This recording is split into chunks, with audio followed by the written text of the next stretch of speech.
అస్సలాముఅలైకుం మళ్ళీ ఎవ్రీవన్. ఈరోజైతే మా ఇద్దరు మనవాళ్ళు అండి, పెద్ద మనవాడు అండి నాగూరికి తీసుకెళ్ళాము గుండు కొట్టడానికి. యాక్చువల్గా చిన్న బాబుది గుండు, ఈ పెద్ద బాబుకి అయితే ఒకసారి కొట్టాము గుండు. తర్వాత ఇప్పుడు వీళ్ళిద్దరు కలిపి కొట్టాలని చెప్పి మళ్ళీ తీసుకెళ్ళామండి. ఈ పెద్ద ఆయనకి గుండు చేస్తున్నాడు, సతాయిచ్చాడు, కాసేపు కూర్చున్నాడు. ఎంతసేపు కూర్చుంటాడో తెలియదు కానీ మొత్తానికైతే కూర్చున్నాడు. వాళ్ళ నాన్న అరుస్తూనే ఉన్నాడు. ఆ అబ్బాయి వాళ్ళ నాన్న అండి, మన కొడుకు అండి. వాడు అరుస్తుంటే గమ్మున కూర్చొని చేసుకుంటున్నాడు. ఎంతైనా పిల్లలు కదండి, గలాట చేస్తూనే ఉంటారు. భయపడుతున్నాడు యాక్చువల్గా, కొత్త వాళ్ళు కదా, గుండు చేస్తుంటే ఏమో చేస్తున్నారు అన్నట్లు భయపడిపోతున్నాడు వాడు. మొత్తానికి గుండు అయితే చేయించుకుంటున్నాడు. అయిపోయింది, లాస్ట్ ఉందండి. నాగూరు అండి చాలా మంచి ఫేమస్ దర్గా. అనుకున్న కోరికలు నెరవేరుతాయి అక్కడికి వెళ్తే.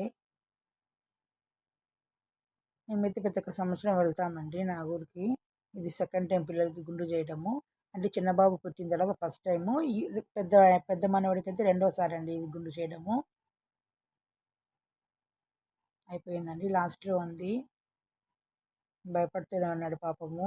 చిన్నపిల్లలు ఎంతైనా భయపడతారు కదా, కొత్త వాళ్ళు, అందుకోసం అలా భయపడుతున్నాడు వాడు. అయిపోయింది రా అని చెప్పి వాడికి చేస్తున్నాం గుండు. వాళ్ళ నాన్న పట్టుకున్నాడు కాబట్టి కూర్చున్నాడండి వాడు, లేకపోతే అస్సలు ఒక్క నిమిషం కూడా వినేవాడు కాదు మాట. వాళ్ళ నాన్న ఉన్నాడని భయపడతా కూర్చోంటాడు. వాళ్ళ నాన్న చేతులు పట్టుకున్నాడు, ఇది కూర్చొని గుండు చేసుకుంటున్నాడు. ఇంకా చిన్న ఆయనది ఉంది. చిన్న ఆయన ఎట్లా ఏడుస్తున్నాడంటే చూడండి ఒకసారి, అది చూడండి. చేసినంత వరకు ఏడుస్తూనే ఉన్నాడు పాపము. అసలు వాడు ఎవరి దగ్గరికి పోడు. యాక్చువల్గా ఈ అతని దగ్గర పడుకొని అది వాళ్ళ అమ్మ పట్టుకొని సంజాయిస్తూనే ఉన్నా కూడా వాడు ఏడుస్తూనే ఉన్నాడు. వాళ్ళ అమ్మ వాళ్ళ నాన్న వల్ల కూడా కావడం లేదు. ఇంత చిన్న ఇంత చిన్న బాబు కదండి వాడు, 1.5 year బాబుకి. ఈయనకి ఇప్పుడు కూడా గుండు చేయడానికి తీసుకొచ్చాము. ఇది సెకండ్ టైం రావడం మేము. వాళ్ళ నాన్న ఎప్పుడు కూడా నా కొడుకు ఇక్కడే మొక్కుకుంటాడు, ఎందుకో మరి తెలియదు, నాగూరికి రావాలా, నాగూరికి గుండు చేయాలా అనేసి. నా కొడుకు నాగూరిని చాలా నమ్ముతాడు. అందుకు వాడు ప్రతి ఒక్కసారి ఎక్కడికి పోదాం రా అంటే నాగూరికి వెళ్దామని అంటాడు. కానీ కోరికలు నెరవేరుతాయండి, వెళ్తే మాత్రము. చాలా బాగా ఫేమస్ దర్గా. ఉరుస్ కూడా చాలా బాగా ఫేమస్గా జరుగుతుంది.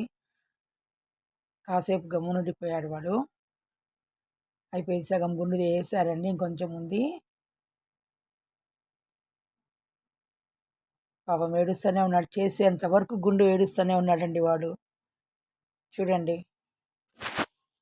చిన్నపిల్లల గుండు అంటే ఆషామాషి కాదు కదా. చూడండి, ఏడుస్తూనే ఉన్నాడు వాడు. ఒక పక్క వీళ్ళు పట్టుకొని సంజాయిస్తూనే ఉంది పాపం వాళ్ళమ్మ. అంతేనా, చిన్నపిల్లలే కదా. అయిపోయింది, లేస్తున్నాడు, పడుకుంటున్నాడు, ఏమేమో చేస్తున్నాడు వాడు. పాపం నాకు అయ్యో అనిపిస్తోంది.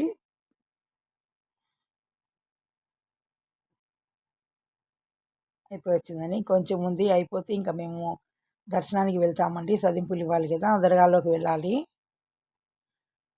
పిల్లలిద్దరు తీసుకొని దర్గాలోకి అయితే వెళ్తాము. గుండు అయిపోయిన తర్వాత స్నానం చేయించుకొని బాగా నీట్గా మళ్ళీ కొత్త బట్టలు వేసి పిల్లలకి తలకి గంధం, అదే నెత్తి గుండుకి గంధం పూస్తామండి. గంధం పూస్తే చల్లగా ఉంటుందండి పిల్లలకి.